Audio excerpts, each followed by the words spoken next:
So I have to start. And yes, Your Excellency, uh, Phil Crozier, brand ambassador of Wines of Argentina to UK and Europe in this direction. Yes, this order. UK and Europe, Well, at not the Europe moment, and it's UK. Europe and the UK, isn't it? So, Yeah, but it may change. yeah. Good. Right.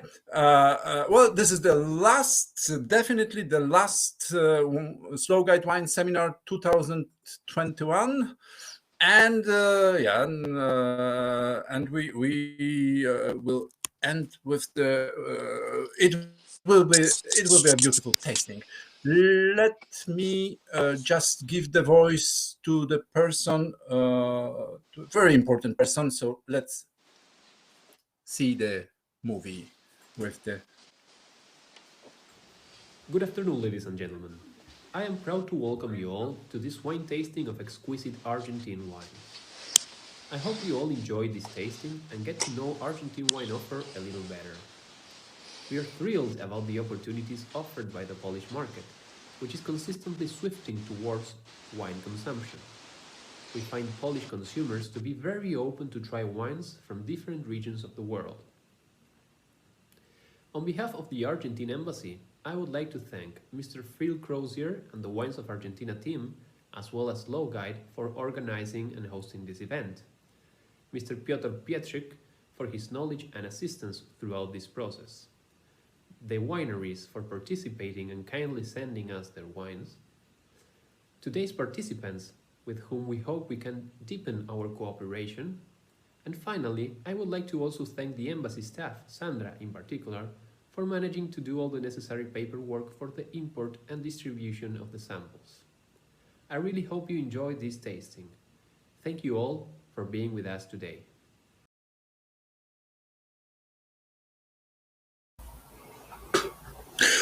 Well, yeah, thank you very much, Mr. Secretary. Yes, and we'd like to express both, I believe, great thank you to Sandra and to the embassy staff for the great job. Yes. And now, Mr. Crozier, can we hear you? The microphone. Yes, my mic is on now. Yeah. Okay. Yeah, but well, as I said, particularly to Sandra, who I'd like to meet her actually because I've not met her yet. But she was amazing in being able to get the wines over from Argentina to Poland. We had nearly 2 months to do it, but actually it was a very close thing because it was beset with problems. We had to rely on the embassy to be able to bring the wines in for us, and so they've done a fantastic job working with Peter in making sure that these wines came in on time and just about came in on time. So amazing effort by everybody. And before we start, I'd just like to tell you just a little bit about myself. What qualifies me to talk about Argentine wine? Well, I was a wine director for a group of restaurants in the UK. Also, they have restaurants around the world as well, called Gaucho. And little did I know at the time, but I put together the world's first Argentine list outside of Argentina in 1999. This is a group of Argentine restaurants. It just seemed to me to be a very logical thing to do, to put together this list. But actually, if you go back to 1999, it wasn't a very logical thing to do at all. My naivety kind of led to that.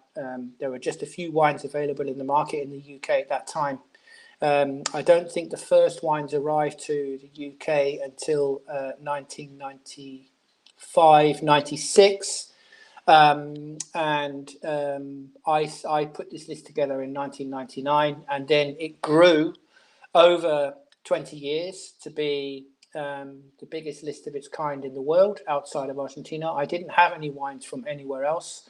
I worked very closely with, many wineries, all the major wineries in Argentina and some of the smaller ones as well. I tried to represent all the regions and the diversity of Argentina on my list. I had it at its height the wine list had over 250 wines. And in 2008, I started a little list that we called Super Malbecs, which was to kind of really put emphasis on the regionality of Argentina in relation to the one grape for which it's known, of course, Malbec.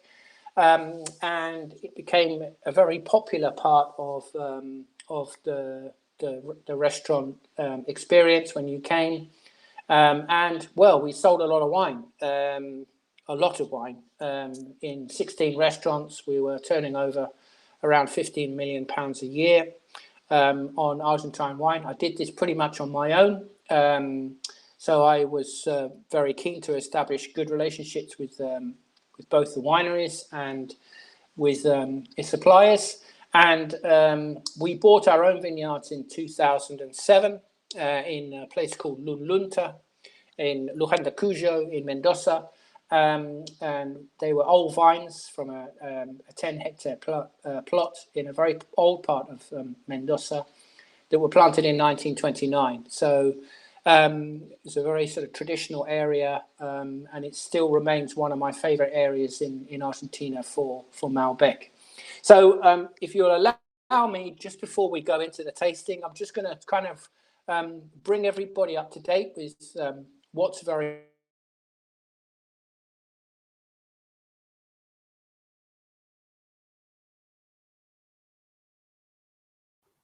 Phil, I'm afraid you're frozen. okay. Can you hear me? Now we can hear you. We can see you. If you have any problems, please turn off the camera, and then it should work. Okay. But okay. Since your voice is pretty weak, could you speak a little bit louder? Okay. Can you hear that better? Hello. Yes. Yeah. Okay. Cool. Okay. Okay. Go Okay. on, right. So you may have missed a little bit about what I was talking about earlier, but that was just talking about me. So yeah. So let's just talk a little bit about Argentina. It's a very big country. It's the 8th largest country in the world. It has a population of around 45 million. The biggest city, of course, is Buenos Aires, which has a population of nearly 14 million people. Other cities include Cordoba, Rosario, Mendoza, La Plata, Tucumán. They're sort of biggest cities. Most of the population lives in the cities, but we have a very rural population as well because agriculture is so important to the economy. The influences on the country, of course, are very diverse. It's a nation of immigrants. Spanish first, because they were first to arrive through the Viceroy of Peru in the early 1500s and came up and down the Andes. And then later, from around 1870 onwards, we have a massive influx of Italians. Almost 1 million Italians came into the country in the space of around 30 years. France, the UK, there's a lot of different influences where you go. Lebanese as well is a very big place. And there are pockets of populations which are also like the Welsh down in Patagonia. But the dominant culture in Argentina, I would say, is Italian, even though they speak Spanish. Buenos Aires, in terms of wine consumption, is second only to Paris in wine drunk per head of population. It's firmly entrenched in the culture of wine. In 2012, they announced that wine was the national drink. They call it Bebida Nacional. You might see it on labels every now and then. They have a little logo for it as well. However, in the last few years, like most areas of the world, they have seen a big decline and slowing in consumption. The 1970s and early 80s, Argentina had the second highest consumption per capita in the world of wine after Italy at nearly 100 litres per head of population. It's now at about 16. It's kind of similar to what we have in the UK, I guess. And so, of course, they saw a need after the collapse of the regime in early 1980s to really open themselves up to the rest of the world. So in terms of what makes it very unique, of course, it's a completely continental climate, with the exception of 1 or 2 areas on the coast near Buenos Aires. There's a huge extension of diversity that goes from the north to the south that covers around 3,000 kilometers. Altitude, of course, is the distinctive character when it comes to the cooling influence for the grapes. It's very dry. We're in a desert, so we have between 150 and 250 millimeters of rain a year, depending on where we are. The soils they're all virgin soils, so they're all from the Andes. So any new vineyards that get planted are always going into virgin soils. Very low fertility. The water has, of course, great purity because it's coming straight down from the mountains, and we need to irrigate. The need to irrigate is universal in the Andes Mountains because, as I said, it's a desert. And of course, there's a hugely strong commitment from the producers that are producing there. There are 895 producers in Argentina and many more side projects as well. So there's a lot to see. There is in terms of winemaking, there's a very patriarchal view, insofar that, the normal route to be a winemaker is to go to college, the Don Bosco School, which is very famous in Mendoza, and learn your craft, and normally go out and work for one of the big wineries there as a stage during your time, and then become winemaker. But the wineries are very keen to allow winemakers to express themselves with their own wines. So quite often, as part of the deal, they will get grapes from certain vineyards to be able to use for themselves to produce their own wines, given that many of the winemakers are making wines to someone else's idea rather than their own. So, and I think that's a very good way to keep things moving very quickly, and they do move very quickly in Argentina, is when you have these winemaker-led projects that really want to talk about the personality of each of the winemakers. So it's, like I said, it's the 8th largest country in the world. We're at 3,800 kilometers, around 3,000 of which apply to wine. We're going from 23 degrees south to 45 degrees south. We have some of the most southern vineyards in the world. And there's not a lot of longitude because, of course, we're going into the Andes, and there's very little wine made between the foothills and the mountains and the ocean. So I just want to talk a little bit about altitude, because this is very, very important when we're talking about wine. The principal cooling influences are latitude and altitude. It's not just a case of altitude, because if you imagine yourself standing in Patagonia in the south and facing the spine of the Andes looking north, as you go further north, it's getting warmer. And as it's getting warmer, you need to go higher.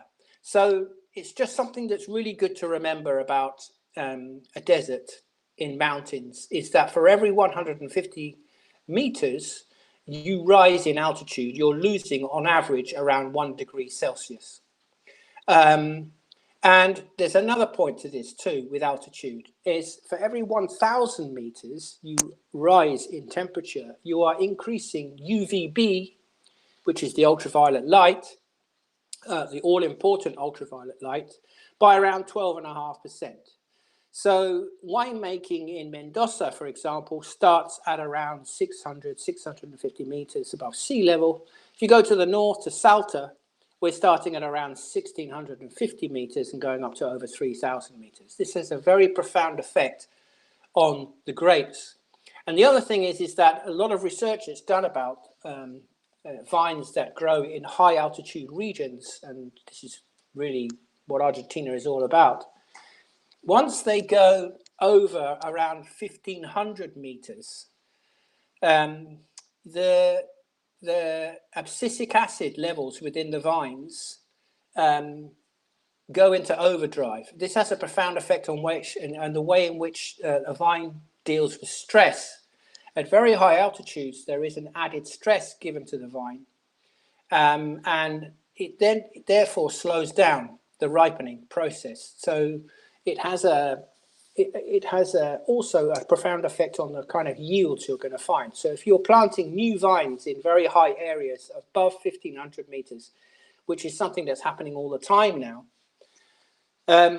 you cannot possibly get high yields. It's impossible. The yields are very low. They're very often sort of between 2 and 3 tons per hectare. So we have very low yields, and for that reason, a lot of the very high-end wines that come from Argentina are from much higher areas. Apart from the fact that you also get higher acidity from these regions, you also you have very low yields. So you can't make cheap wine at very high altitudes. It's impossible. So this is really where we find a lot of the very high-end wines that come from Argentina, particularly places like Mendoza, for example. So a lot of times people are comparing Argentina and Chile just because they lie next to each other. But you know, the difference in terroir is like chalk and cheese. It's like comparing France and Italy. It bears no relation.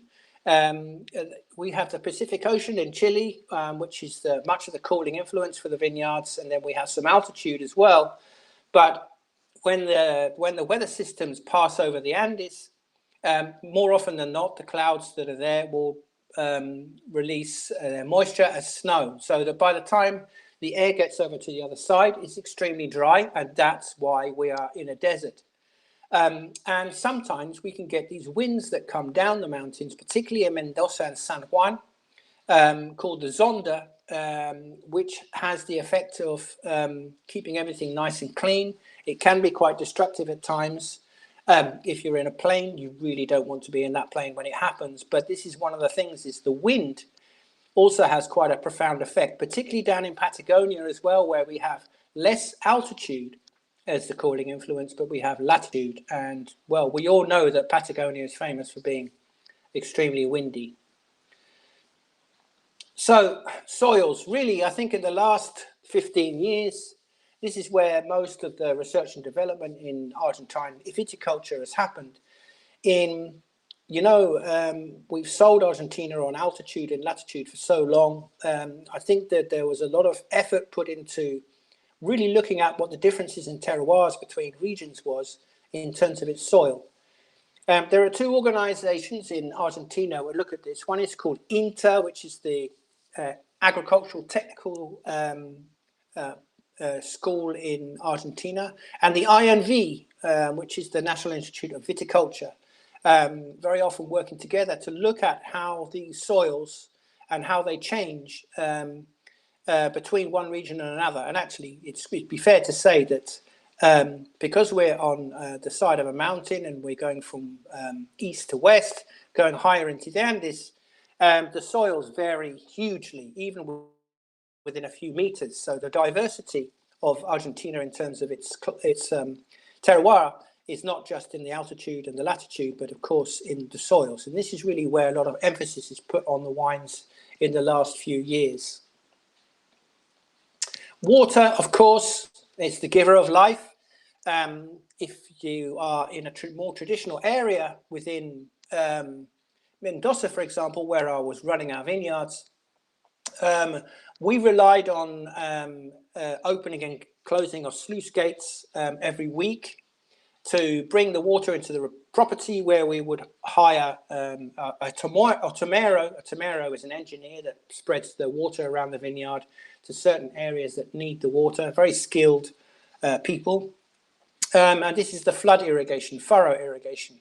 And this is something that you're only going to do a few times a year, depending on your soils. If you are lower down in the Andes, in traditional areas of Mendoza, like Maipú in the east, and Luján de Cuyo, for example, this is the predominant way of irrigating your vines. However, if you're going higher up, where the soils tend to be more rocky, and of course drainage is much quicker, then it makes sense to use drip irrigation. And this is where most of the modern vineyards, the newer vineyards that have been planted over the last few years, drip irrigation came to Argentina in the 1980s. This is where they're using their water. And of course, there's a real need to preserve the water as well, as global warming has its impact, as it does everywhere else. Water is becoming much more of a scarce resource, particularly in a desert. Better use of water is something that they're really looking at, and the way in which we use that water is becoming more and more important. So just to finish off with today, we have 895 wineries. It's the 5th largest wine producer in the world, Argentina. It's the 7th largest in terms of cultivated surface. 10th largest exporter. Exports are getting bigger and bigger. We have to remember about Argentina is that around 82% of the wine that is made in Argentina is actually consumed in Argentina. They do consume a lot of wine, or in the rest of Latin America. So we only see around 18-19% of that wine being exported around the world. And of course, we've only been exporting from Argentina in the last 20 years, just over 20 years. During that time, Argentina has seen astonishing change. I backed a horse that I didn't know was going to win. I say that quite frequently, but I honestly didn't know that 20 years ago when I started, that Argentina was going to produce the wines that it does today. And I think it's fair to say that Argentina has never produced better wine, and they're getting better and better. So exports, 2019, very similar actually in 2020 to what we see. We have a number of markets that are growing spectacularly. One of them actually is Poland. I guess one of the reasons why I'm here, but it's 125% year to date compared to last year so far. So brilliant. Thank you so much. That's great. So that's just a little bit of an overview of Argentina. So I want to talk a little bit about geographical indications. This is something that you need to be aware of because this is really the future of Argentina. Where you see that map and all those place names to the next of it, I know they're probably not easy to see because there's so many of them, but most of these regions now have their own geographical indications. It's quite easy to do because they are villages, towns, political boundaries, but in the last few years there have been some geographical indications that have really just looked at soil and terroir to set them apart from wherever they are next door to make them different. One very classic example of that is in an area called Paraque Altamira, and that was the last one, I think, in 2016 that was given IG status solely on its soil profile. And you're going to be seeing a lot more of that in the future as well. So if I can just very quickly take you through the regions. One thing to really understand about Argentina is that it's a country with it's a federal republic with 23 different provinces, and the province is really what defines where the wine is from to begin with. So if you go to the north of Argentina, where we have here the north, we have 4 provinces. Jujuy in the north. Some of these areas are not easy to pronounce, I know, but you kind of get used to it after a while. Where we have literally around 200 hectares of very specialized, very small bodegas producing wines at incredibly high altitudes that go over 3,300 meters above sea level. If we go a little bit further south, we're in the province of Salta, which is the main region of wine production in the north of Argentina. And then we have Tucumán, which is a very small production. It shares Salta's terroir insofar that it's in a valley called the Calchaquí. And then we have Catamarca to the south, which is a reasonably large area of wine production, but very remote. And then we go to Cuyo, further south. This is La Rioja, San Juan, and Mendoza. This is where 95% of all the wine in Argentina is made. It's an enormous region of wine production. Of course, the one that is most famous is Mendoza. And then we go down to Patagonia, which is very spread out. Patagonia is, of course, a huge area. It's 1 million square kilometers. And we have 4 provinces: La Pampa, Neuquén, the Rio Negro, and Chubut. Chubut, really, if you look down further south down here, this is quite a new area, as bodegas are looking to go to cooler regions. So they're either going to go higher into the Andes, or they're going to go further south. Or a little bit left field for Argentina, but of course nothing new to the wine, the world of wine. We have the Atlantic as well, which is a very new region around Buenos Aires, where we have vines that have been planted by the coast, and they completely rely on the coastal influence for their cooling. So that's fairly new. It's very exciting for Argentina, but you know, if you're a sommelier and you buy most of your wines from Europe and they rely on the coast, it's really, I guess, nothing to really jump up and down about, but it is very important for Argentina's future. So if we just go into a little bit more detail about the north, this is a map of the north here. If you see, it's quite interesting, and that's something we will touch upon a little bit later on when we're tasting the wines, is to the east here. We have Salta, Tucumán, these areas. It's very green. We have a lot of, we're in the tropics here. We're going to the Tropic of Capricorn. So as we're going further north, if you remember, we're having to go higher in altitude to escape the heat. But also there's another influence here, and that is we have rainforest here. And this rainforest is a tempering effect on the extremely dry nature of the desert that we have over a range of mountains here, which we call the Calchaquí Mountains, which are always covered in cloud. And if it wasn't for that, we wouldn't be able to make wine here. It would be too hot. And actually, some of these regions within the north here are going into Winkler 1 in terms of how cold they are. They can be extremely cold. We're very high. We have much lower air pressure here. We have 300 to 320 days of sun a year here. It's very intense light.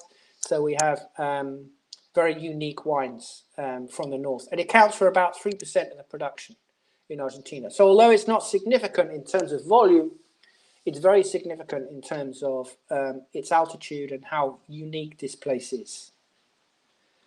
Cuyo.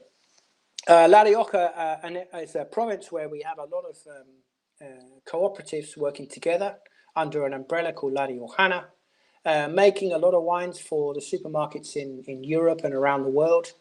Really good wines, good value for wines, money wines. But this is an area which is kind of like a real powerhouse of wine production. That represents about 6 to 7% of the wine production in Argentina. And then we go to San Juan, which is the second largest province of wine production in Argentina, just north of Mendoza, which accounts for around 17%. And then we go further south to Mendoza, where it is one of the largest areas of wine production in the world. We have around 75% of the wine that is made. And we're looking at 188,000 hectares of vines going from 430 to 2,000 meters above sea level. We come down to Patagonia. Because it's so spread apart, it's not easy to put into one map. But the main two areas of production here are a new area that we call Neuquén, the province of Neuquén. And then that two rivers come together in Neuquén to form a big river called the Rio Negro, which is where the old area of wine production is in Patagonia. In the 1960s, there were a lot of wineries, over 100 wineries in Patagonia. And we saw a big decline in the number of wineries operating there because they couldn't make it work logistically and in terms of cost. And many of them went into the production of fruit, apples and pears and cherries, which this region is very famous for. What we're seeing now is a lot of these old abandoned vineyards being brought back to life. It's a relatively easy thing to do in the Rio Negro because we have a very high water table.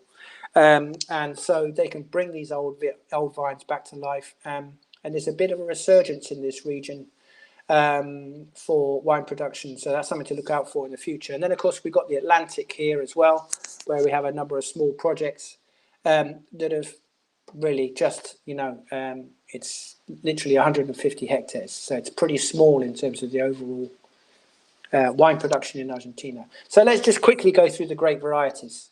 58% of the grape varieties in Argentina are red. Unsurprisingly, it's an area that is, it's a country that is, it's brilliantly suited to making red wine. We have to remember, of course, there is a culture there of making red wine too. So that's really the important thing. It's not just the terroir, it's the culture of making red wine. White varieties, there are 18% of the varieties in Argentina. Something in the last few years that we've seen become much more important to wineries in Argentina in terms of putting in their portfolios. We're seeing more Semillon, Chenin Blanc, Sauvignon Blanc, Chardonnay, Torrontés, of course, which you're going to be tasting in a bit. Also, just by the way, probably a good idea for you to be pouring the Torrontés and the Chardonnay now so that you're ready when we get to taste those in a couple of minutes. So if you don't mind just pouring those, if you haven't poured them already, they'll be nice and fresh for you. And then we have 24% of these are pink varieties. So you might be wondering, well, what do we mean by pink varieties? Well, the pink varieties are made up of a group of varieties that we call the Criollas. And I'm going to talk about that a little bit, but this is a very important part of the wine industry that really doesn't get talked about because these are domestic grapes that are made in Argentina for mostly bulk wine. But it is an enormously important part of the cultural landscape, wine landscape for Argentina. So which red grape varieties are important? Well, of course, Malbec. Now, Malbec, you might think it's always been that way. It's not. In the 1960s, there were 58,000 hectares of Malbec in Argentina. It was easily the dominant grape. And then there was a vine pull scheme in the 1970s that encouraged people to pull the vines, particularly in places like the Uco Valley, Luján de Cuyo, in Maipú, and plant vegetables and various other things. We lost, in 1989-90, there were just 9,980 hectares of Malbec left. So if you imagine, we almost lost all of the Malbec that was in Argentina. And imagine a lot of that would have been old vine Malbec too. Thankfully, due to a few pioneering individuals that really kind of started looking at Malbec as being bringing it back to what it should have been. And this is a resurgence in Malbec. It's not something that is just suddenly come out of nowhere. Malbec is a resurgence. It's not come out of just starting from scratch. It was always, since 1853, when Malbec came with Amy Puget to Argentina, it was almost destined straight away to be the dominant grape. They called it the French grape in those days. So since then, of course, we've seen a lot more Malbec being planted, but a lot of that has been more carefully planted into cooler areas. So we're seeing a real shift away from your big, fat, oaky Malbec styles that 20 years ago dominated the scene in Argentina. We're now seeing much more terroir-led wines. Bornada, a great variety that for almost all of the history of Argentina was seen as the same variety as found in Piedmont in Italy. It's not the same grape. It's actually French. It's Corbeau from the Savoie. But of course, they didn't want to change the name because it's too late for that. This is their great variety. They grow more Bornada than anywhere else in the world. I understand that in the Savoie, there's probably only 3 hectares of Corbeau left. So, this is where Argentina has become the dominant player for Bornada. I think there's a lot of potential in the future for this grape as well for Argentina.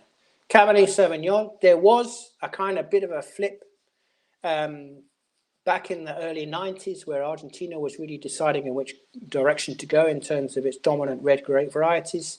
Many people thought it should be Cabernet Sauvignon, and there were others that thought it should be Malbec. And thankfully, it was Malbec, but even though we have some fantastic quality Cabernet Sauvignon too. Syrah, Tempranillo, of course, that's not surprising that we have another Tempranillo there because that came with the Spanish. Merlot has been declining. Pinot Noir we're seeing much more Pinot Noir in the cooler areas.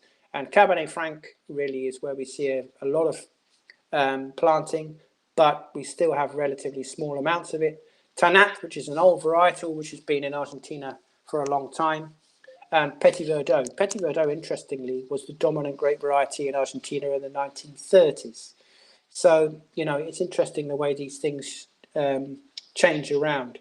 If we just go to the white grape varieties, well, Torrontés Riojano, there are 3 Torrontés clones. One is called Riojano, one is called San Juanino, the other one is Mendocino.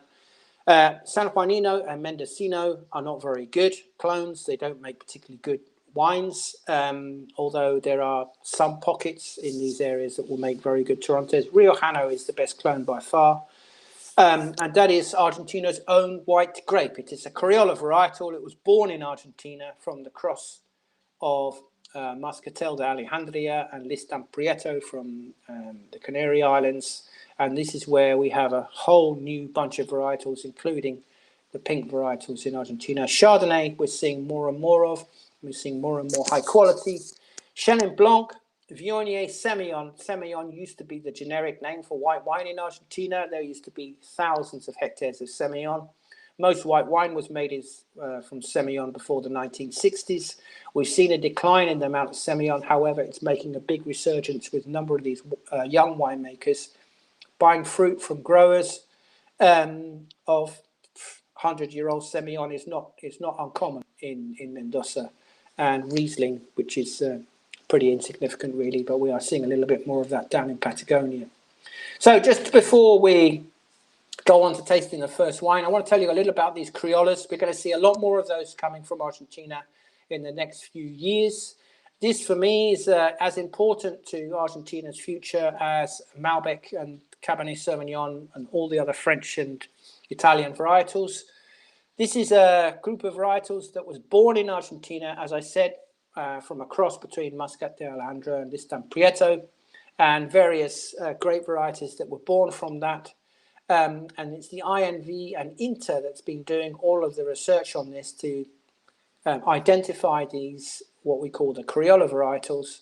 And some of them are really very good. The most commonly grown, if it's white, is Pedro Jimenez, not Jimenez, as from Spain, but Jimenez. We'll see a lot more of that.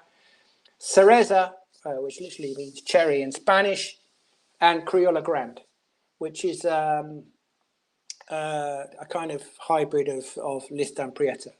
And there's a lot of this grown in Argentina, a lot.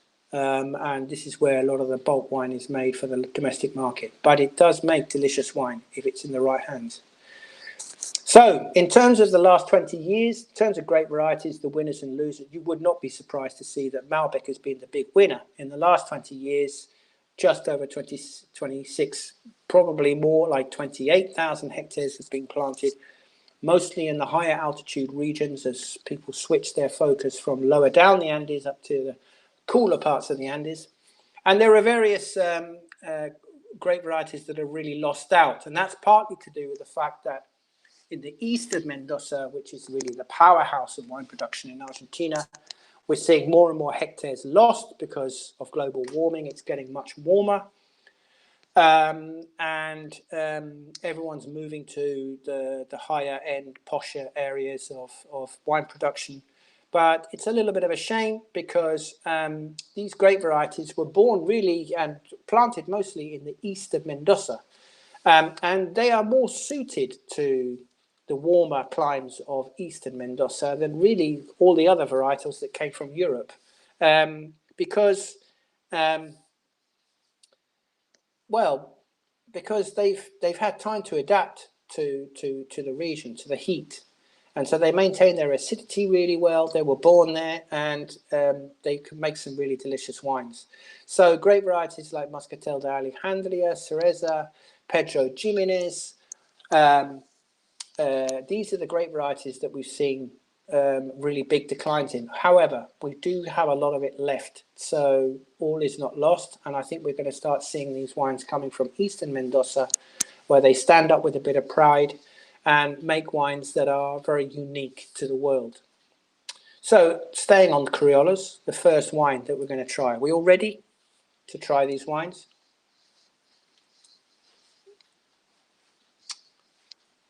Okay. Yeah, just let me remind speedoons, guys. Use it while tasting, and do not forget the photo. Yeah, please. Now The what? photographies. Yeah. Okay. Oh, Yeah. okay. Thank Not you. you. Not you. You. No. Okay. So first wine we're going to try, Torrontés. We're tasting a Torrontés from what I consider to be the best maker of Torrontés in the world. Is Susana Balbo. She really changed everything for Torrontés when she qualified as a winemaker. She actually was going to go into. She's a chemistry graduate from university. She decided that she wanted to become a winemaker. And she got her first job in the north of Argentina, and in a winery called El Esteco, where really it's the most famous area in Argentina for Torrontés. And she completely changed the way that people grew the grape, harvested the grape, and how she made the wine with the grape. It was always very phenolic, sometimes a bit lacking in acidity. The wines could be very high in terpenics when they were made. And what she did was to try and find a way of extracting the juice without too much skin contact. So she did a lot of work on that. And now we are seeing, well, better Torrontés than ever. And she took some of those plants from Cavallati in Salta in the north of Argentina, where she had her first job. And she planted them in an area called Paraque Altamira in the Uco Valley. This is a very cool area in Mendoza, right next to the mountains. But what really makes it different from a lot of areas is its degree of chalk. So I think what she wanted to really do with this wine is to make a kind of, if you were looking at Torrontés in terms of high-end Riesling, that's really what she's trying to do. She's going to bring some complexity and some real class to this grape variety. I've heard a lot of people in the past say it's a bit of a Marmite wine, Torrontés. It's so you either love it or you hate it. But I always found that if you gave someone a glass, they always loved it. It's just if they've never tasted it, they've got this funny idea of it. Anyway, I don't think Torrontés really gets much better than this. It comes from the Queen of Torrontés, as she's quite rightly known as the Queen of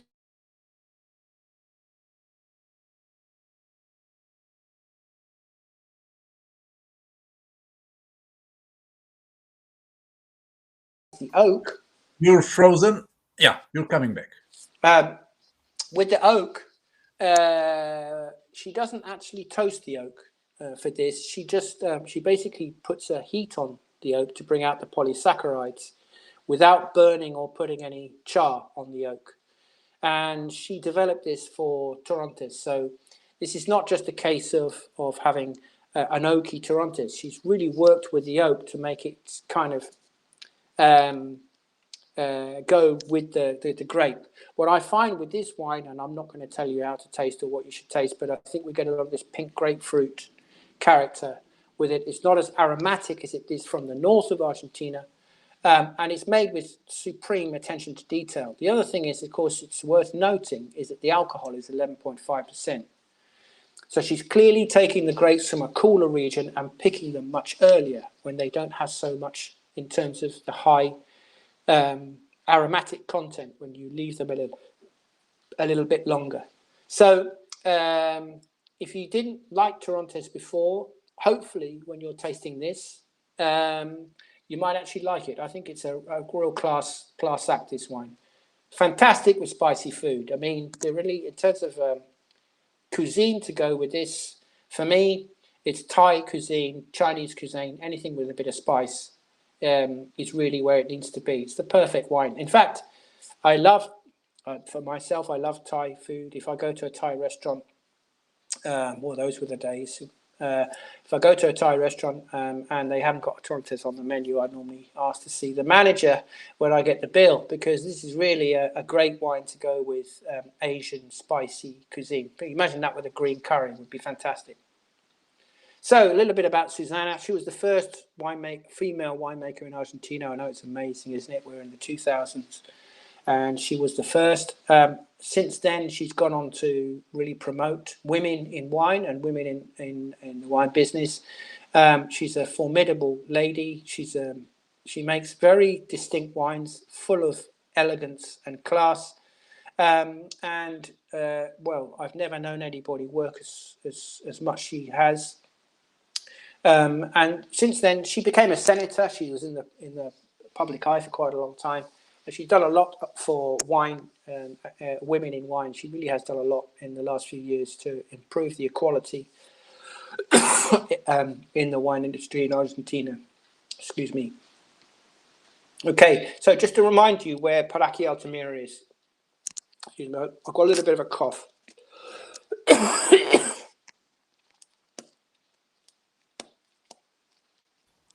Well, we have first comments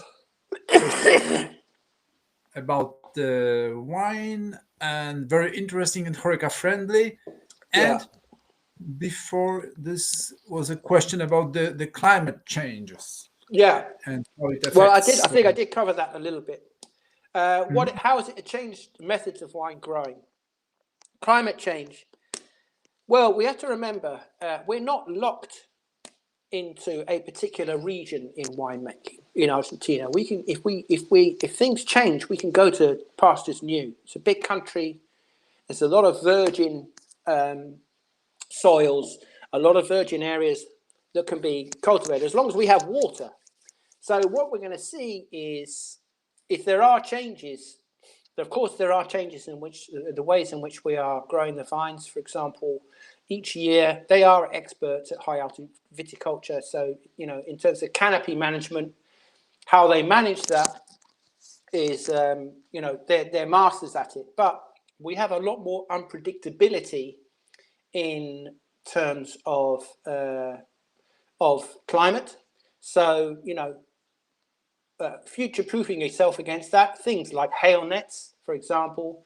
Hail is a big problem. I was just looking on the internet the other day. A couple of days ago, we had a hailstorm in Hualcayari, which is sort of one of the Grand Cru areas in the Uco Valley, wiped out a lot of people's vines. It can happen in 5 minutes.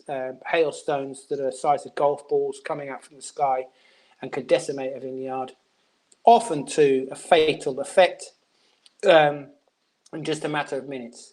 So how is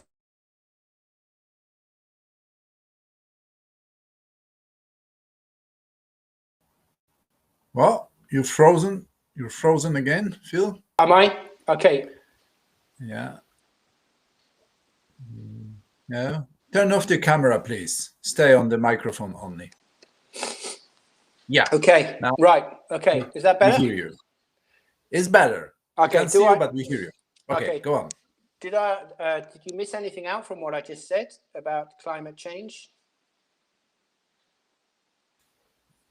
No, it was just the last few words. Don't worry. Yeah, I mean, hail, of course, is a big problem, and it's becoming a problem in more traditional areas of viticulture in Europe as well. We do have problems with hail. You would expect to lose between 10 and 30% on a yearly basis.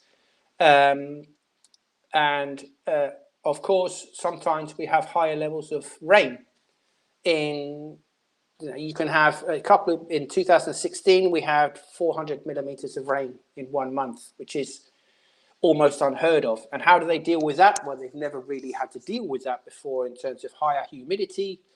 So these things, even though they're being thrown at producers all over the world and also places like Argentina, they're learning to adapt. You have to learn to adapt.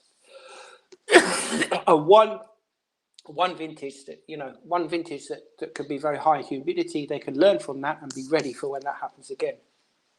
So that's what's happening. Next wine. I'm not going to ask you about what you thought of those wines. Maybe if you just want to chip in and ask a question, or you want to make any comments on the chat box about the wine. The next one is a Chardonnay. Most of the really high quality Chardonnays in Argentina are grown in the Uco Valley, and this is quite a unique Chardonnay. Alejandro Fijil is the winemaker. Alejandro Fijil, for me, is the best maker of Chardonnay in Argentina, one of the best in South America, because he's the winemaker at Catena. And this is his own project that he started with one of the Catena daughters, Adriana Catena, Bodega Aliana, called El Enemigo. And this is a Chardonnay from Hualtajarí. So this is from the same vineyards as the White Stones and White Bones that we get from Catena, which are the very famous Chardonnays from Argentina. It's the same vineyards, only he's making this in a different way. So he's making this in a very sort of Jura way. He's inducing a floor into the wine, so we have a much saltier style. He's always been very keen on the wines of Jura, and this is something that we're seeing a lot of kind of the more esoteric winemakers in Argentina use, is this whole thing of biological aging with the floor. And well, he's very experimental. He's not afraid to do new things. Also note that the alcohol is 13.5, so it's not your sort of 14.5% that we're more used to seeing from the past. So the alcohol's coming down as we pick earlier. We get much fresher styles. And this has a more kind of, like you say, it's a more Jura style of Chardonnay. We're going to see a lot more wines like this in the future, I think. Right, so just a little bit about El Enemigo. As I said, it's a project between Alejandro Fijil and Adriana Catena. And she's a historian. Actually, she's a historian at Oxford University in the UK. And Alejandro is one of the true mavericks of the wine world in Argentina. Well, what can I say? The first 100-point score from Parker was one of his wines, 2013, El Enemigo. And it was a Cabernet Franc, interesting. It wasn't a Malbec, it was a Cabernet Franc Malbec. So he specializes in Cabernet Franc in many of the different districts of Mendoza. And he's also brilliant with Chardonnay. So this is a very high-end project with just a few wines, but they are getting amazing reviews in the wine press. Try to turn on your camera, please. Perhaps it may work. Yeah. Yeah, that better? Okay. Yes. So, Hualtajarí.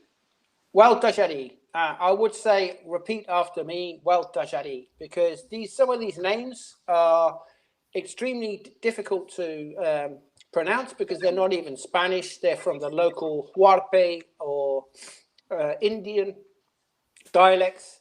Hualtajarí actually means singing water. And this is the type of soil that we get here. It's in the Uco Valley.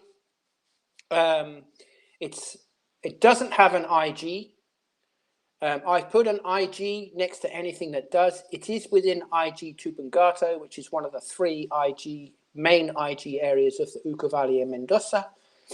There are 2,200 hectares. There's space for many more hectares to be planted, but of course, how that works and how that happens and the growth of this region is completely dependent on how much water there is available to anybody to get. There's a law in Argentina which is called the rights to water. The rights to water are based on your proximity to natural water. So if you have near a river and you have a way of getting that water to your property, which is managed by the irrigation department, you have what's called rights to water. So you can use that water however much you choose if you have that right. But however, it is very regulated. It is one of the things that works really well in Argentina is how water is used, because it is so essential to life in terms of life and also in terms of economics in Argentina. So this is Wild Dajari. Yeah. How do I ask people? How do I say? Just think of I don't know, Walter, and Jari, in how you pronounce it. But it's not easy, and there are a lot of names, place names that are quite similar to this. So how we get that? The difficult for me is to try and get this across to consumers. Is most of the top wines from Argentina are coming from this place, so we have to kind of find a way to pronounce it. So, next wine. Now, wine number 3, Cabernet Franc. Cabernet Franc, in 2002, there were just 200 hectares of Cabernet Franc in Argentina. Cabernet Franc came with Émile Pouget in 1853, when he brought with him Malbec, Cabernet Sauvignon, and 100 grape varieties from France. And there are some old areas of Cabernet Franc still remaining in Mendoza. However, it wasn't really until much of the money that was coming into Argentina was going to the Uco Valley and the resurrection of this area that people started to plant more Cabernet Franc. And actually, I did a blind tasting with some journalists in I think it must have been 7-8 years ago for Decanter magazine, and it became quite a well-known tasting because what we did was this was Cabernet Francs from Argentina. I think there were 48 wines that we tasted, and we were blown away by the quality, and we thought, well, we've really discovered something here. And I think from that 48 there were 9 wines that scored over 95. So this is something. Jancis Robinson even said Argentina is probably making the best Cabernet Franc in the world at the moment. I'll leave you to decide on that, but I really do think that this is a great variety for which it'll be lying next to Malbec in terms of quality. A couple of things you need to really understand about Cabernet Franc in Argentina as well. It's an economic reason for it. If you're a grower, and most of the vineyards where the fruit comes from growers. There's a very old tradition of growers in Argentina. They sell their fruit to the bodegas. And if you're growing Cabernet Franc, you get about 6 times more money per kilo for good quality Cabernet Franc than you do for Malbec. So there is an economic reason why people are going to be planting this, because A, it's so damn good, but also there is a very, very good reason why people would want. There's a financial incentive for people. The growers. Most of the wine is grown by growers, maybe generations of families or new families that moved on. But I think that I think this is a very important thing that also makes Argentina very unique. Is the vineyards are not all owned by bodegas. In fact, very few of the vineyards are owned by bodegas. But this one is actually an exception, really, because Finca Tercero decided to plant their own vineyards in Luján de Cuyo and start from scratch. The name Tercero means from scratch. But, if you've got a family of vine growers that have been maybe doing it for 3 or 4 generations and they've got Semillon, and no one's buying the Semillon, then they're going to have to plant with something else, which is why I think that we have a new generation of winemakers who are waking up to this and going, well, hang on a minute, you've been growing this for, you've got 100-year-old vines here. Why would you want to scrub them up or maybe, graft something else into them? They're something that's very precious. And we're seeing a big change in that at the moment. So I've probably gone off-piste a little bit with this, but this is a Cabernet Franc. There are just a few just over 7,000 bottles of this made. They only make this wine in what they consider great vintages. 2018 was a great vintage. Someone's just said perfect Cabernet Franc. Yeah, I love Argentine Cabernet Franc. Why is that? Because we still have these green notes that marks Cabernet Franc out, but it's not green to the point of being, putting you off. I love the green notes. I love tension in wine. I love wines that keep you awake, if you like. I think that Cabernet Franc is, for me, the partner to go with Malbec as well in terms of blending. We're seeing it used more and more, but I think that's one of the things that is giving Argentina a very premium side to portfolios. There's not enough of it. We've seen maybe 1,100 hectares planted in the last 20 years. I think we're going to see a lot more of that. But we just haven't got enough of it. But the quality of the Cabernet Franc that is there is, well, undoubtedly amazingly high, because as I can see from the comments. So just a little bit about Phil, and sorry for interrupting you. What is the level price roughly of this wine? Okay. If I could just go through them one by one, just for the moment. For the Torrontés, if I can just put that in pounds, and maybe you can work back. The Torrontés is about £15. The Chardonnay that we've just had there, that is retail about £20. And the Cabernet Franc is a little more expensive than that. The Cabernet Franc is around £30 to £35 retail. But again, it's a very small production, and it's brilliant wine, and it is what it is. So, I see. Yeah. What they do is they produce Malbec, Cabernet Sauvignon, Syrah as their kind of, as their bread and butter wines, although they start at quite a high level. There's no kind of entry level mass stuff. It's too small a winery to do that.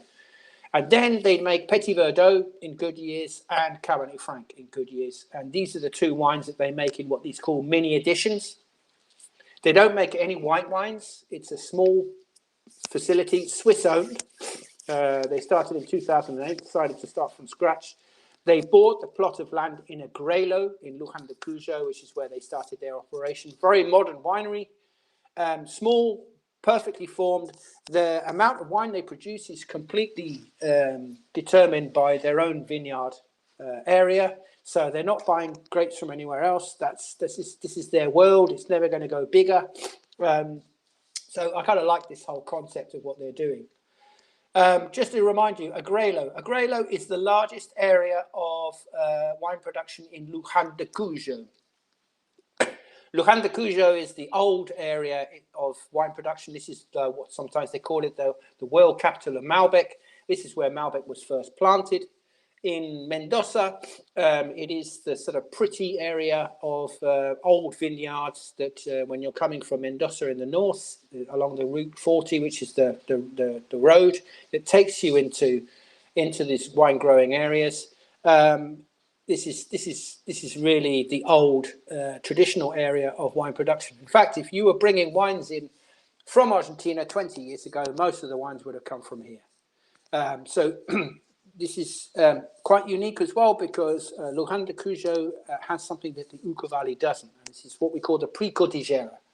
The Precordillera is a little mountain range here that protects this area from the main mountain range, all the ice creams in the sky that you see from the pictures.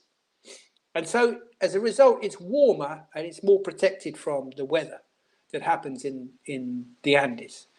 And that's what, I guess, one of the reasons why it started as one of the main areas of wine production in Mendoza. And to the east here, we have Maipú, and then we have the east of Mendoza, which is something we'll talk about in a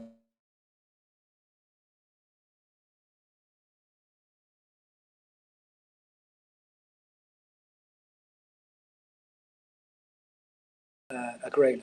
Yeah, you came back. Okay, good. Do you want me to turn the camera off again? it's fine. I believe it's no. You're frozen again. I believe. Oh, I'm okay. afraid. No, Okay. you're fine. You're fine. Okay, now it's better with the camera because radio is not as good as TV. So. Okay, so the next wine. All right, so I don't know, maybe this is the first time you've tasted this grape. I'm hoping it is because it's a very rare grape variety. This is Anciolotta. It's an old Italian grape that is really no longer grown in Italy, and it's been revived in Argentina. Of course, they're finding out new things all the time. These guys, Corbeau Wines, they bought a plot of land with old vines in the east of Mendoza, a very unfashionable area of wine production. And they discovered some vines in there that they weren't quite sure of. And so they had them looked at by the INV and INTA, and they found that these vines were Anciolotta. So there were Italians bringing this grape variety with them, maybe 100, 150 years ago, and no one really knew what they were. We have to remember that ampelography is quite a new science, so no one's really quite sure of what they have in their vineyards unless you know by the leaf or the shape of the vine or whatever. These guys did know what they were doing, but over time these things get a little bit blurred. So there are now 130 hectares of Anciolotta in Mendoza, and these guys have made it very much their own. From this very small number of vines in their vineyard, they took cuttings and then of course bought new land or started grafting onto vines, and now they have they've made this kind of their own. Now the thing about this wine, you have to remember, we're in the east of Mendoza, which means it's warm. We're at 600 meters above sea level. We're in an area of huge wine production. And so this is going to be a wine that it's going to be quite ripe. But this is a great variety that stands up to that extremely well. The other great varieties that came from Italy, of course, were Barbera and Sangiovese, principally. And there's still quite a lot of that left in Argentina, although less than there was. Tell me what you think. I mean, it's an unusual wine. It's an unusual style, but I think it has a great story that goes with it. And it's really nice to see that these old grape varieties are being kept going. I guess the Argentines are a little bit romantic in that sense. Corbeau Wines, they have now 353 hectares.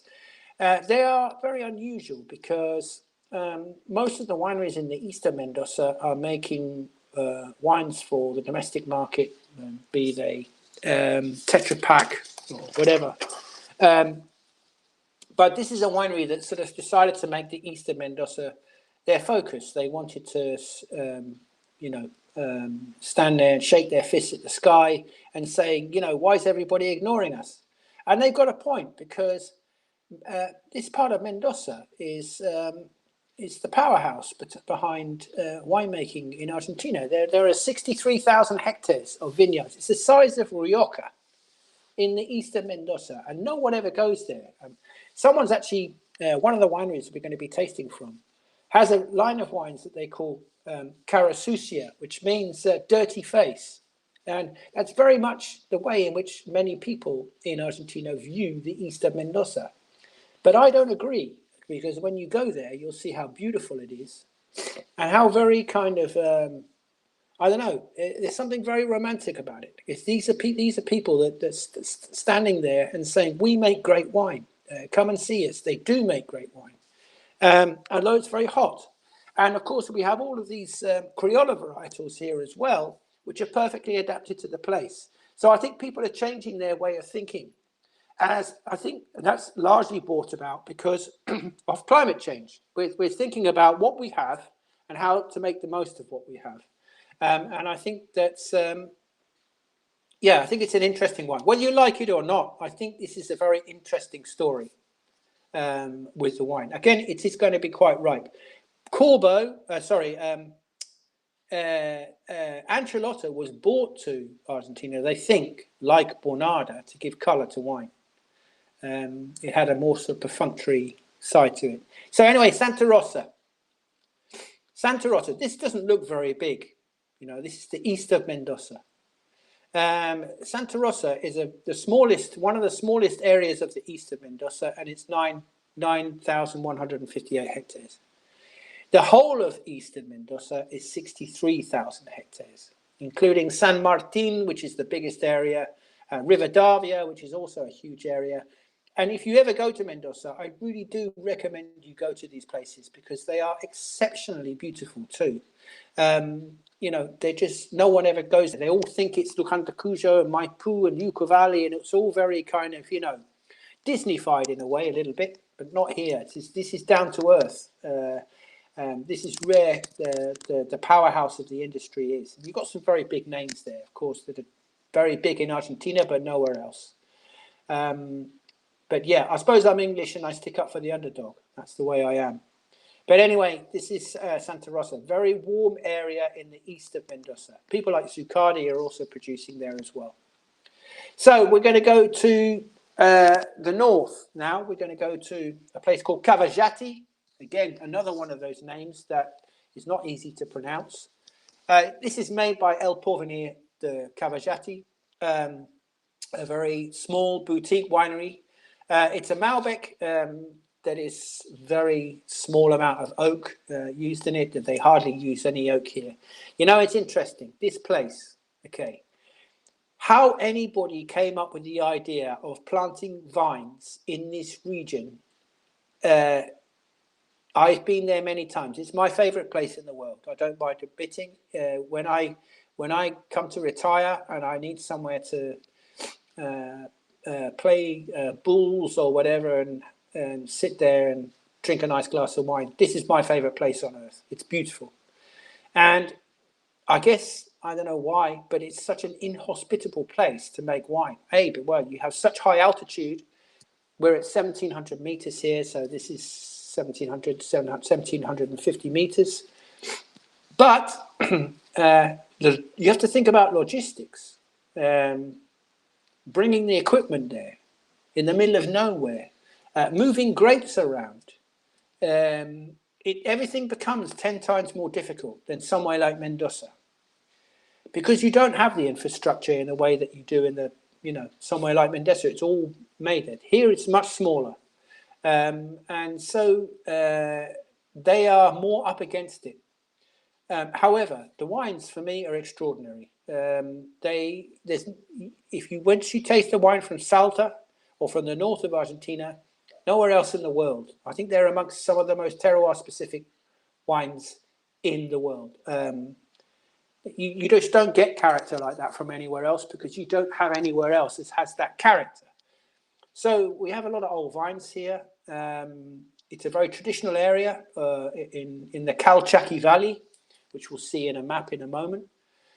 These guys bought an old winery in the middle of the town. They've been going now for 20 years. I think they make incredible quality. This is entry level. So I'm talking the price here is about £11-12 in the UK market. Of course, they're not making massive high volumes like some of the other wineries that we're looking at. So it's a small boutique operation. They just make 300,000 bottles a year.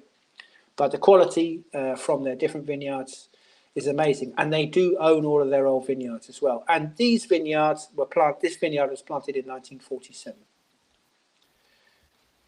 So okay, and what about the Corbeau wines price? The Corbeau, that is about £12-13. So it's not an expensive wine. Oh, okay, right. Fine nose. This amount. It's gunpowder and something. This pretty nice. Yeah. Maybe it's the gunpowder because it's a little turbocharged in terms of its phenolics. Simply because we have that altitude, we have higher UV light. Remember, for every 1,000 meters we're going higher, we're increasing UVB by 12.5%. So we're getting into pretty high levels of UVB on the grapes, and then of course they're producing more color in response. And of course Malbec is very high in anthocyanin anyway as a grape variety. So that also makes this place perfect for it. So we get these very unique. And also, it's interesting, there's nowhere else in Argentina. When you get a fiche technique from the INV, they also measure something called dry matter. So they measure the actual dry matter in all the wines from Salta. I've never seen that that's universally done from anywhere else. And that's the body of the wine, you know, that's where you have all the kind of the bigger molecules of everything, you know. So and I think also what's so wonderful about the wines from here is that feeling of softness that you get from the tannins. Okay, they might be quite ripe, but you're keeping the acidity too, because we have a pretty cool place, you know. It's pretty cool up here. Once you start going higher up there, you're going to Winkler 1. You're going to the same temperature levels as you would do with Burgundy or Champagne. When you go much higher here, we're at sort of more 3 and 4. But yeah, it's interesting. It's a beautiful place. And remember, it's very dry. So almost everything here is made organically. Yeah. Okay, guys, we are waiting for your comments. So please be more active somehow in the chat. Okay, Yeah. so just a little map of Salta and the Calchaquí Valley. Like I was explaining earlier on about this green area to the east, and over the Calchaquí peaks here. This is the valley as it goes. The Calchaquí Valley. You have clouds that are more or less permanent, and so as the sun rises in the east and sets in the west being here, of course, that's the Andes Mountains, we get from around 2 to 3 o'clock in the afternoon, we get a shadow from the clouds of these peaks. And that's what makes possible the production of wine here. Otherwise, it would be too hot. And the Calchaquí valleys, well, we have all the Winkler zones here from 5 to 1. We have one in places like Cajagasta and Cachi up here, where we have very, very high altitude vineyards.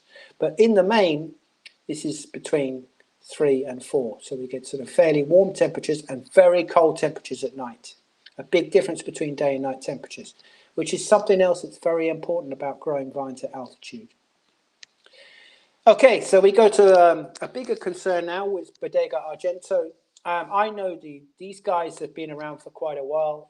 They started with actually a British wine company called Bibendum, and they did a joint partnership with a couple of other enterprises, including an Australian one, where they started making sort of high quality, high volume wines for the supermarkets with this brand Argento.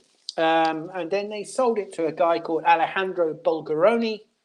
Alejandro Bulgaroni is the richest man in Argentina.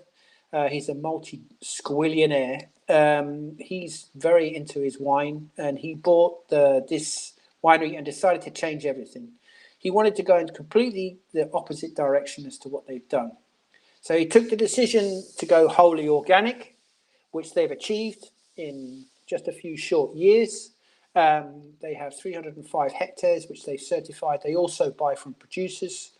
It's paid off handsomely for them, because this obviously is in time with the increased pressure from buyers around the world to be buying wines that are organic.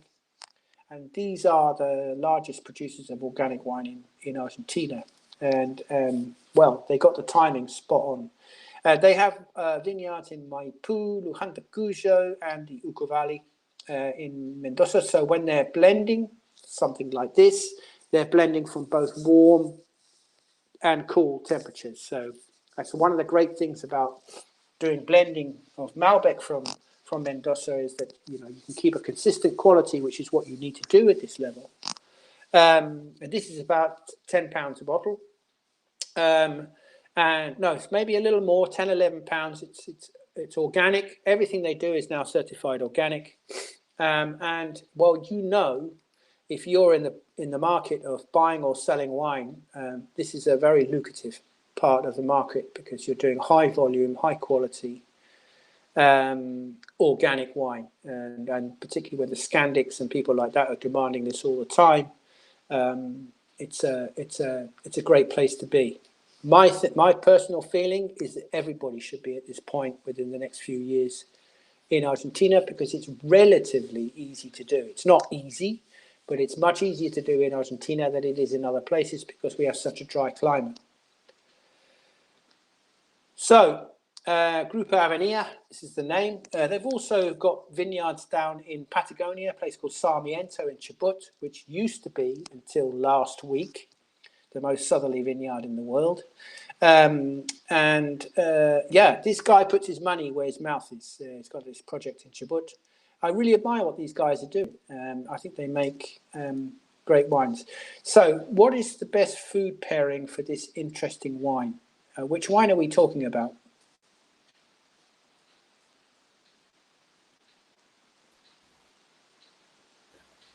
This one and this one. Oh, this one.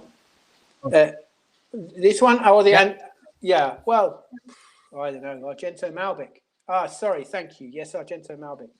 Food pairing. Well, you'll notice that these wines are a little more grippy now. They're a little more svelte, a bit more elegant. They're not the big blockbusting wines that came to the market 10, 15 years ago. So I think when you're pairing this, of course, meat, we always talk about Malbec and meat and Malbec and beef, but, I think maybe a nice cut of pork would be good with this. I've also, it's not just to meat, Malbec's good, but, if you've got the acidity, then, of course, you can cut the fat. So, but also vegetarian, tomatoes, vegetarian dishes as well. Meat, of course, beef, a Malbec with beef. I mean, I could go on that. I ran a company that sold, that turned over 150 million pounds a year on that basis, Malbec and meat. But it's a little more complicated than that. And some people like to really get into that, especially if you're sommelier. What cuts go with which wines? I think these wines that are a little less extracted probably will go better with the more fatty cuts, like a ribeye, for example. Heavily grilled tuna steak. Yeah, why not? Texture is a very big part of this. We have a lovely texture with this wine. It has great acidity. It's very fresh. It's not sappingly soft. It has some energy about it. I think energy is a big part to play when you are pairing wine with food, the energy in the wine. So, yeah, I think that would be very nice with the tuna steak. Maybe even a piece of white, maybe something like a black cod would be good. So I'm just going to take you through Mendoza, actually, just to give you a slightly different view of Mendoza. Here we have Luján de Cuyo and Maipú, what we call the Primera Zona.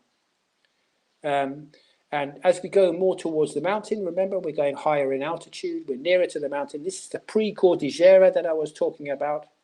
Then we have Eastern Mendoza, which really doesn't look like very much, but actually, in terms of its hectares, is bigger than all of these areas put together. It's just something that is kind of like, 63,000 hectares. I mean, it's where most of the vines are. But in terms of quality wine production and what we're seeing from Argentina in the markets, we have the Uco Valley, which is split into three. So as you go from Luján de Cuyo over the mountains, we drop down into a place called Tupungato, which is one of the three main areas of the Uco Valley. We have Tunuyán in the middle and San Carlos in the south. And within those departments, we have subregions. So, for example, San Carlos has La Consulta, Altamira, El Sapillo, various other IGs. Tunuyán in the middle has Vista Flores and Los Chacalles. And then Tupungato in the north has places like Hualtayarí, Anchores, all these kind of smaller areas. You're going to have to get used to those names because we're going to be seeing them more on bottles in years to come. Right, so to the next one. We're going to go to Los Chacalles. Los Chacalles is an IG. It's quite a recent IG. Also has its own association of wine growers. They're doing a lot of research. This is one of many projects that came from Europe and around the world to produce wine in Argentina. This is from Lacoste, which is a Provence operation, a big Provence operation that bought land and decided to make wine in Argentina too.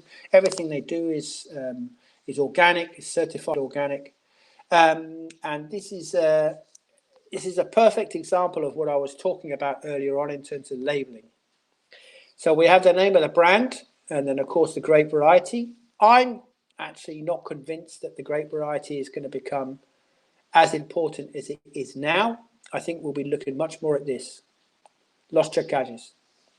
And actually, if I was just to go out a little bit, Los Chacajes, Tunajan, which is the department that it's in, the Uco Valley, which is the valley that it's in, Mendoza, Argentina. So this is a perfect example for me of how labeling will be with Argentina in the future. So this is a Malbec, of course. This is made with it's higher up in the Uco Valley in Tunajan. So you have an area below it called Vista Flores, which is an older area. The Lurton family from France bought vineyards here in the 1980s. We're very pioneering. They were the only people to have vineyards here when they first started. And they've attracted a lot of French producers to this region, this one being one of them.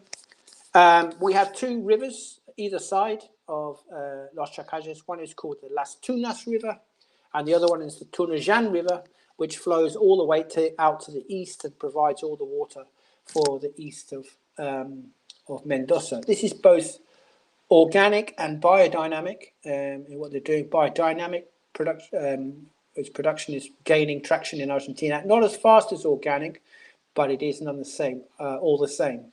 So this is Lacoste, a French Provence winery that decided to invest in Argentina around 10 years ago. Everything they've done organic from the beginning, which of course makes it easier when you're planting your own vineyards. And they are based in Hualtajari, Paraje Altamira, and Los Chacajes, which is where their winery is. So just to give you a little idea of where Los Chacajes is, this is Los Chacajes here. You have Vista Flores here. You have two rivers. We have the Tunajan River here, which flows all the way out to the east. So it goes we're going from north to south here. So it goes kind of contrary to what you might think, but actually it's all about slope at the end of the day. And we are in the Andes and there's a lot of slope. So that's flowing north. And then we have Tupungato here. So this is the higher part of Tunajan in the middle. So we're going up to around 1,500 meters above sea level here. It's pretty cool. Winkler 2 and Winkler 3. Okay, so this is something that, again, when we're talking about new regions and when we're talking about new, the need to go cooler, there are lots of producers who are just putting their flag down and saying, this is a very nice, cool area. It's perfect for producing wine. Let's start my own IG or GI, geographical indication, which is exactly what this is. It's just 4.5 hectares of vineyards in a place called Portorillos. Portorillos is on the road that takes you between Mendoza and Santiago de Chile. It takes you over the mountains towards Aconcagua. And this is dominated by a huge dam that we have here. And this is lots of people go on holiday here. There's a hotel here. By the hotel, these guys, they are serious winemakers. It's not a little project. They have mostly vineyards in the rest of Mendoza. But this is Portorillos, and this is a 1,350 meters, very cool place, right next to a dam, and Dragon de Vino. And this is a 2017. Tim Atkin gave this 95 points in his report a couple of years ago. I've not tasted this for a while. I found it to be a little garrigue in style, but it's lovely and fresh and has some great complexity to it. Again, it's a cooler climate style of wine. These guys wanted to produce their own wines. 2002, they bought an old winery in a place called Cajatilla in Luján de Cuyo, a very old winery that's from 1930. Most of the wineries that were built in Mendoza were built around this time because there was an earthquake destroyed many of them before that, and they built these wineries to be earthquake proof. There's been a lot of earthquakes in the Andes. Every day there are earthquakes in the Andes, so they always used concrete when they built their wineries, which of course is becoming very fashionable again. But these guys really did know what they were doing. And they've got vineyards in Ugarteche, Agrelo, Luján de Cuyo, and they mostly make Malbec, Cabernet Sauvignon, Bornada, Sauvignon Blanc, and this little vineyard that they have in Portorijos. And this is where we are. Also, although it's miles away from Luján de Cuyo, it still lies within the Luján de Cuyo appellation. So actually, Luján de Cuyo was the first DOC in all of the Americas, which was in 1994. And there are some producers that still make DOC wines according to laws. All of the IGs we're talking about have no laws other than the grapes have to come from there. All the vineyards in Argentina are registered. But there is one area where there are laws if you want to put DOC on your label, and that is Luján de Cuyo. And this is becoming quite popular again to make these DOC wines. So, yeah, it's kind of on the road to Chile. Don't know if anybody's got any comments about this. Oh, and the price for that, is around £25, I think, in the UK. The previous one, the French one? Oh, this is around 15. 15, thank you. Yeah. But it's a little more, you'll notice with this one, it's not as full. It has an energy about it. These wines are very much the new style of Malbecs coming from Argentina. Very specific to a place, more about the soils, less full-bodied, more energy, more acidity, more freshness. So now we come to, this is a new project which is owned by one of the largest wineries and wine projects in the world. Actually, this is Peñaflor. Peñaflor was bought by the Bemberg family. They just sold their beer brand, which is called Quilmes. Anyone who's ever been to Argentina will know that's the most famous beer brand in Argentina. They sold Quilmes, and with the proceeds bought a wine company called Peñaflor, which at the time was owned by some Americans. And that company owns Trapiche, it owns Las Moras, it owns Santa Ana, it owns some of the most famous wines, brand names in all of Argentina. The winemaker is Daniel P., who used to be the winemaker for Peñaflor, but it has now retired. It's a very small project. So they have vineyards in Salta, they have vineyards in San Juan, they have vineyards in Mendoza, and they have vineyards in Patagonia. And they also have vineyards on the coast in Buenos Aires. And so they take the wines from their best lots and they make this series of wines called Bemberg, which is a very personal project from the family, the Bemberg family. This is at 1,250 meters above sea level. It's from Hualta-Jari, which is very much the Grand Cru area that people are talking about. It's not an IG yet, but the Tupungato in itself is an IG. This wine is made to age, so it's made in they're making this wine and they're putting it 18 months in oak, and then they're putting it a few years in bottle before they release it. So this is what's currently available in the market. This is what they do. So, of course, that takes money and time, and they're very specific. They have a series of wines that they take from their best plots each year. So they have a number of other single vineyard, single plot wines from Salta in the north, Pedernal in San Juan, and also in Hualta-Jari and other places in Mendoza. So the price on this is between £90 and £100 a bottle. So this is, we're going into quite expensive territory, and these wines are designed to put in your cellar. Of course, there's going to be a lot of complexity. There's a thing that people often talk about is, can these wines age? We know they can age.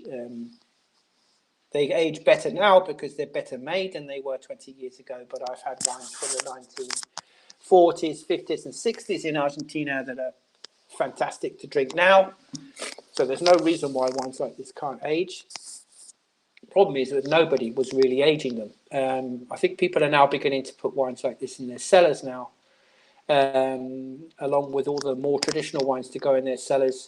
And I wouldn't hesitate telling someone, if they wanted to put this away for 10 years, 15 years, and bring it out for friends, that you'd be very confident this wine would be absolutely amazing by then. It's great now, but its ageability is 15 years, no problem. Wild Tajari, like I said, it's here. It doesn't have an IG. I think it's going to be split up into different IGs. It's such a big area.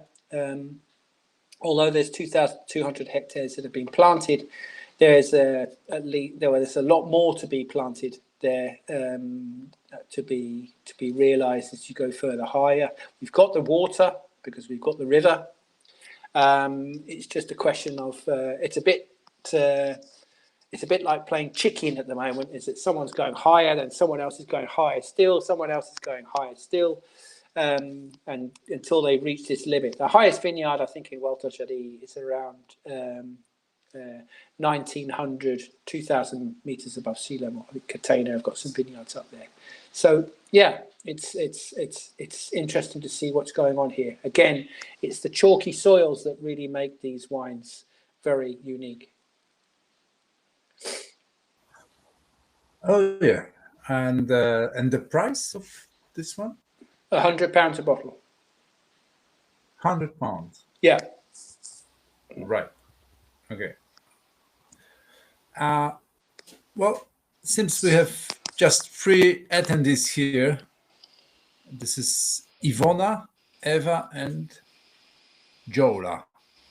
Yeah, and you guys, because this is all feminine names. So what about the famous sommelier, which are present here? Nobody? Any comments? No. Well. Okay. Right. So, couple more wines to go. I'm going to stress a little bit something about the old vines in Argentina. You know, there are nearly 4,000 hectares of vines in Argentina that are over 80 years old. So you know that there's quite a lot of talk about old vine movements at the moment, and there's the Old Vine Forum from various countries in the world that are looking at trying to preserve these old vines. And there are certain areas within Argentina that are very well known for having predominantly old vines in makeup, so they've hardly changed. You have to remember that we don't have to they're all on their own roots. The vines here are pretty much all on their own roots in Argentina. We don't have problems with phylloxera. Well, Chile doesn't, never has had, but Argentina, it has had some in the past, but it's quite easily managed because they don't like sandy soils, and also you can flood them out. So this is a project, Duriguti family, who've taken a big interest in these old vines. This is called Project Las Compuertas. And this is a Malbec from 5 different soils. So they pick from different soils within the vineyard, they make them separately, and then they blend. It's quite common these days to do that. It's kind of this very kind of exact agriculture that they do. These vines are from 1914. They're over 100 years old. We don't scrub the vines up every 30 years or 40 years and replace them. They just keep them going because they keep going. They can replace the vines with a system called mugron, which is where they take one of the branches and they put it in the soil. It grows up. After 3 years, they cut it off from the parent, and so that's how you keep the genetic material going in your vineyard. But most of the vineyards are massal selection. So that's the way they planted their vineyards at that time, for a very long time. So, this is a very interesting project where they really try to make the most of this region and to promote the wines, to stop the ingress of these urban areas encroaching on these old vineyards. And there will be laws passed soon that will make sure that that stop happening, because I think Argentina is waking up, and also many other parts of the world are waking up to how precious these resources are, how the history is so important to Argentina. Has a long history of making wine. It's nearly 500 years, and you can't just talk about Argentina in the last 20 years. It has a very long history of making wine. So this was started in 2007 with 5 hectares purchased by the Duriguti brothers. And over time, they've started planting other grape varieties like Bornada, or Corbeau as they call it, Cordisco, which is Montepulciano, and Cabernet Franc, and really trying to make this place and keep this place going. They also have a project called Carasur in the east of Mendoza, where they really try to make a plus of these areas that are so terribly unfashionable in the east, which they call Carasur, Dirty Face, where they do these wines made with field blends from grapes. They're not really quite sure what some of them are. But this is, of course, how wine was made 150 years ago. This is how everybody made their wine. They put all the grapes in one place and just made it by the place. And this is something that's becoming very fashionable again, of course. So Las Compuertas is to the west. It's the most western part of Luján de Cuyo.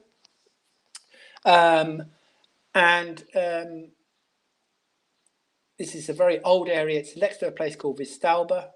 Cheval de Zand, Cheval Blanc has got vineyards here. They make with a winery in Argentina. They have a project there. So this is, if you were to say, if you were to ask me, for me, what is the best place in Argentina, the most kind of classic place to make Malbec in Argentina, I'd say it's here, Las Compuertas. It's like a Rolls Royce. It's like owning a Rolls Royce. It's classic, it's old, and it's timeless. And the wines from here are very timeless. Very delicate. Yes, I agree. It is very delicate. This is not a big full-on Malbec. It's there's some carbonic maceration here, so they've been very careful with the extraction of the tannins. Food pairing idea for this special one.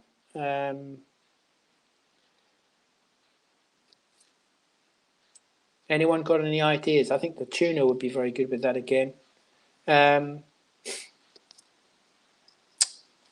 Maybe some pork would be really good with that. What do you think, Peter?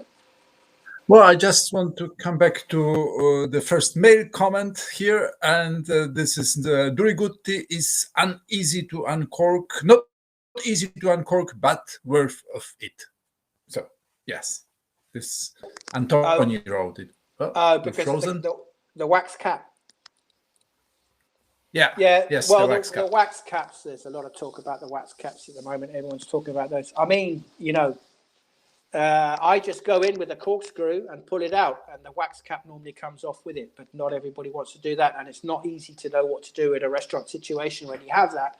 But I think we're all learning from that, because wax caps are not going away. They're going to be a bigger part of the way people package their wines. I get what you're saying about that. Yeah, it's a very delicate wine. And again, it's very much part of the new way people are making wines in Argentina. Very elegant, actually. A very elegant wine. Okay, so now we're going to go to our last wine. This is a blend. I always put blends last, because then, you can and concentrate a little bit more on blends are big in Argentina. You know, they are the tradition. The tradition in Argentina is the blend. Of course, Malbec has been incredibly successful, Cabernet Sauvignon, etc. But you know, blending it's really the tradition in Argentina. This is from a place called Pedernal in San Juan. It's a new region, all planted from scratch. Was first planted by Trapiche, you know, part of the Bemberg group, back in the 90s. This is a very unique place because we have Flint, Val de Silex. You've probably seen that on other grapes, other wines. But this is where we have Flint. And Flint is very, very rare in the Andes Mountains. So they saw this as being an opportunity to do something very different. Fuego Blanco means white fire. So the wines do have a kind of a slightly cordite nature to them, due to the flint. And so they are, I think the wines from here have a lot of energy and brightness and freshness as well. Syrah is a grape variety that is more well known in San Juan than it is in Mendoza. This is their kind of grape variety of choice because it's a warmer area, even though this is cool because this is a high altitude part of San Juan. But this is a great variety they've made their speciality. So Malbec Syrah is a sort of perfect kind of combination that they have here. And Syrah is very good in Argentina. It's one of the most grown grape varieties, and we are seeing more of it being planted as well. So they have a lot of color, a lot of intensity, great acidity, a lot of elegance in them, and it now has its own GI. Perhaps a little more powerful than the last one you've had, but this is a very unique place. Very unique place. A little bit like Salta in the sense that you wouldn't get this kind of nature from anywhere else. Fuego Blanco is owned by a company called the familiar Milan Group, which also has a winery in Mendoza called Los Tonneles, a very old winery. They are part of a supermarket group, but they wanted to go into the wine business, and they're very, very ambitious people. And I really like this project here. They also make a Sauvignon Blanc, a Gewürztraminer, some Cabernet Franc as well. And the Cabernet Franc is particularly good from here as well. They have a wind that's quite unique to them, comes down the mountains, the Zonda wind I was explaining about earlier on, but it's particularly prevalent here. And they also have chalk in the soils as well. So we have everything that lends towards a little tension in the wines.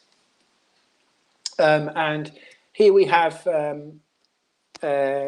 San Juan, just a picture of San Juan. This is the main city. Most of the wine production is around the city of San Juan. And then we have Mendoza here, so it's not too far north of Mendoza. And this is Pedernal, and this is the unique valley that's been planted. Yeah, it is a good blend. I completely agree. And we're at 1250 to 1700 meters above sea level. So it's a very beautiful, very dramatic place in the middle of nowhere, just on the border with Mendoza. Interestingly, other areas like Calingasta and Barrial here are also homes to lots of very, very old vines, lots of old Criollo vines, a lot of research going on here as to what they actually have. With the ampelographers working hard to see, but we have some great varieties that were born here and are still here. So that's a great story too. But the majority of the wine production happens around the city here of San Juan. And as I said, 17.5% of the production of wine in Argentina is from this one place. And it's pretty hot as a place, but it's so good with great varieties like Viognier and Syrah. Here, it's much cooler, of course, because we're higher up in altitude. I'm hoping that you enjoyed that wine.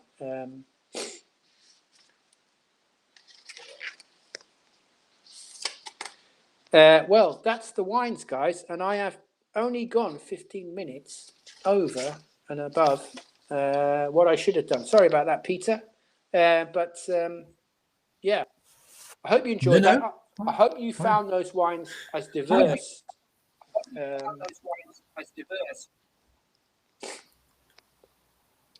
just a little glimpse. I believe the last one. Oh, the price range of that. The last one. Yeah, the price range of that is between £15 and £20. And the Las Compuertas was about? The Las Compuertas is around £15. £15. 15 to 18 Okay. pounds. Yeah. And they also have a Cordisco, a Cabernet Franc, a Corbeau, which is Bornada, in that range. So it's very interesting. It's all about the place. I mean, as I was saying earlier, I think a lot of people now are talking about the place rather than the grapes, and it's becoming much more European in the way it looks at its terroirs. It's learning so fast that very often, like he said, it's Project Las Compuertas. Malbec is a secondary thing, but they've got a number of different wines from there. But it's more about the project and the place than it is about the grape, and I like that. I like the way of thinking that they have there, because it's focusing. Alberto Antonini, very well-known winemaker in Argentina, also in Italy as well, and various other places in the world, said really we need to be thinking a little bit more about Argentina and a little bit less about Malbec. And I couldn't agree more. I mean, we're not ashamed of it. I mean, there's any winemaking country in the world would love to be in the position that Argentina has, in that they are making a great variety, world famous. It is so popular, and I can see why it's so popular. But what we need to do now, the next step moving on, is less about the Malbec, it's more about the place. So concentrating a little bit more about the diversity of these regions and how they impact on the various grape varieties, particularly Malbec, if you love Malbec, how they impact on that and how they make that difference in style. Mm-hmm. So Veronica is asking about La Linterna, I believe, about the price. So the price is £100 a bottle. £100. Yeah. This is about 500 zlotys. 500 zlotys. Yeah. Well, I mean, we are seeing wines at that price more from Argentina now. And, I've spent the last 20 years of my life with people that wouldn't ever imagine that a wine from Argentina could be £100. But, when you think about it, you have a wine that is one of the best wines in Argentina at £100. How much would you be charging from one of the best wines in Italy or France or Spain? A lot more. And Argentina is the fifth largest producer in the world. So we need to get used to that. Duriguti with this price, £15, seems pretty, let's say, accessible price. Yeah. Yeah, great packaging. It's nice to see Malbecs being put in these shaped bottles too. I personally think that Malbec should not be in a Bordeaux bottle anymore. I think it should be in a bottle shaped like this, like a Rhone bottle or a Pinot bottle, because the wines now from Argentina, for me, are much more like the Rhone, or even, dare I say it, some Burgundy wines than they are from Bordeaux.